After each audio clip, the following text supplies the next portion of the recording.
So we're going to do a bit of a rig rundown here. We are in a studio in Melbourne called The Wick. Today's video is sponsored by Xvive with their U4 wireless system and T9 in-ear monitors. Xvive's T9 in-ear monitors have been designed by top IEM engineers in the USA to offer custom pro-level audio quality at a much more accessible price. The T9 features two balanced armature Knowles drivers, one of the industry's largest and most powerful mid-bass drivers, and a custom-tuned, custom-ported micro tweeter. These cutting-edge components have the headroom to accommodate whatever EQ adjustments any user may desire. T9 comes perfectly balanced with a responsive and detailed sound signature that is not overly hyped or colored, so audiophiles will enjoy a fulfilling listening experience right out of the box. The U4 wireless system is fully USB rechargeable. It features balanced and unbalanced input jack, very easy to use, 6 channels to sync with, power status LED, 3.5mm headphone output, channel status LEDs, volume control, up to 5 hours of battery life, lightweight, portable, very easy to use.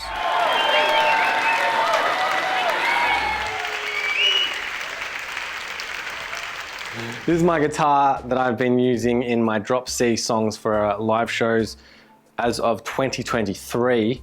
And I've got a Warpig ceramic in the bridge from Bare Knuckle Pickups. Thank you, Bare Knuckle Pickups. And a Cold Sweat in the neck.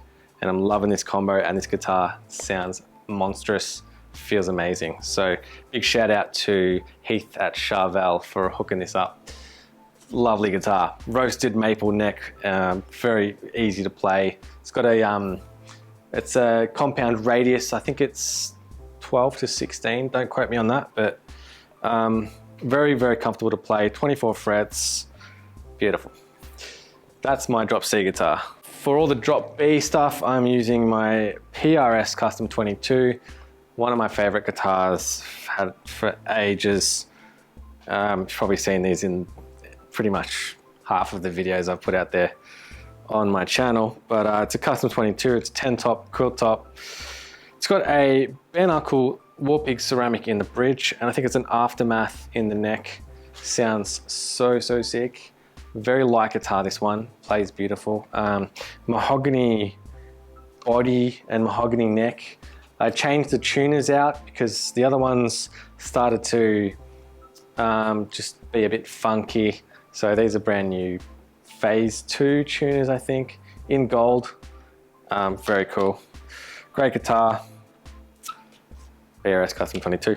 And another new addition to my guitars is this Maton Messiah. This is a full dreadnought size, no cutaway. Got some cool fancy inlays in there too, which look pretty awesome. So this guitar has East Indian rosewood back and sides, and it's a lovely looking wood.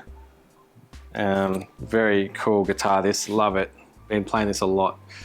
And just these Maton pickups are the best out there for sure. When you plug these in, doesn't matter what it's in, it's gonna sound huge. Maton have got these mini guitars that they make as well that are really cool, and they've got these pickups in them and you wouldn't even notice the difference if you were hearing them plugged in. So very cool guitar from Maton. Thanks, a big shout out to Maton Guitars for helping make this happen for me. It's been a guitar I've wanted for the longest time. So many well-known players use these, and now I've got one, so I'm stoked. I also use the feedback buster as well. It just helps to keep the feedback to a minimum when you're on stage and things, so that's always handy. Great guitar. So this is what I use for my guitar tones live. This is the Quad Cortex by Neural DSP, and something different I'm doing this year is running my guitar, my main rhythm guitar tones in stereo. So we've got 2 amps, 2 cabs, running through an EQ, and yeah, EQs changes depending on what's going on, and there's also a delay that happens as well. We use scene mode, and all of our switching is done by the MIDI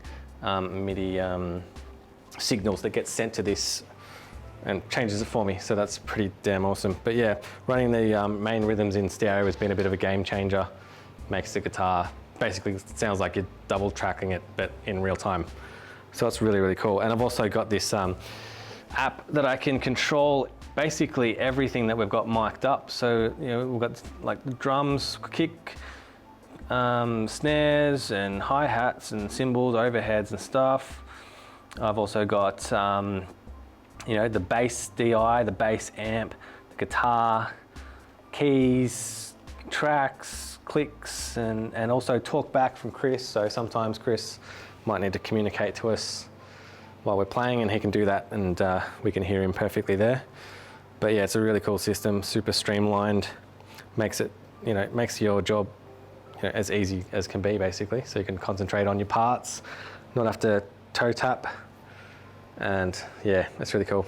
So I'm using these in-ear monitors from Xvive. They are the T9s. They're a brand new product, fresh out, freshly released as of 2023. 2 driver in each, and they come with a whole bunch of ear tips that, you know, you can experiment with, but these ones seem to be fine, and they block out sound, and they also sound nice and clear. So it's a very good option for in-ear monitors. That's what I'm using as of now.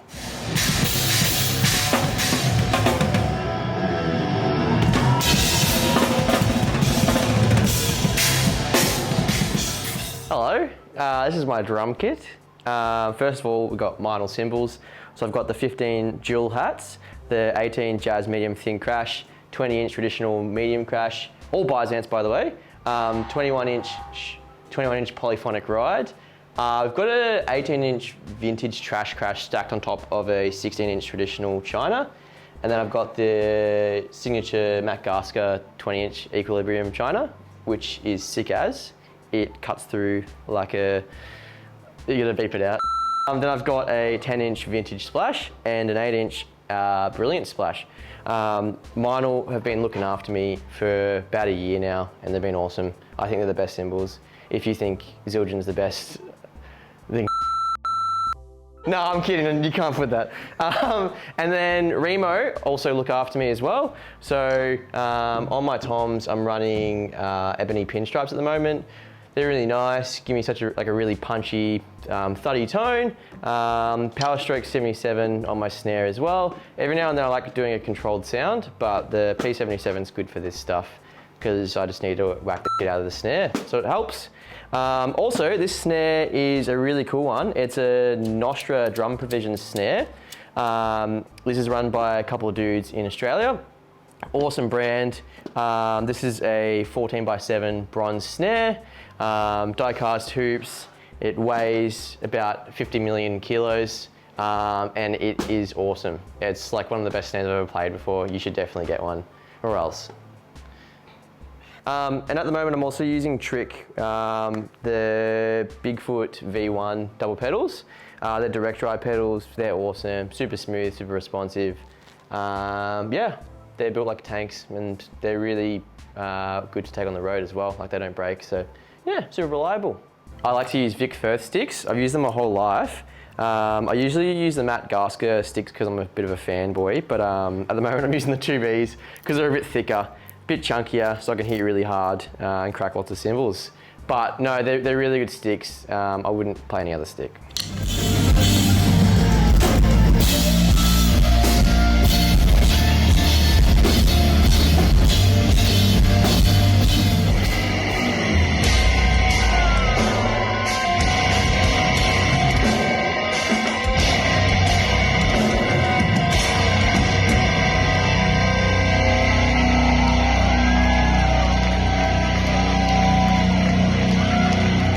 Hey, I'm Ro, keys player for Eye Blue Sky, and this is my keyboard rig. So I'm using an Arturia Keylab Mark II, just a 61 key because it's super light and very easy to carry, quite small as well, and reliable. So that's the keyboard that I'm using. Usually I'm using a Roland Keytar or a Roland Phantom 08, but for these shows, I wanted to go as light and travel as conveniently as possible. So that's the keyboard.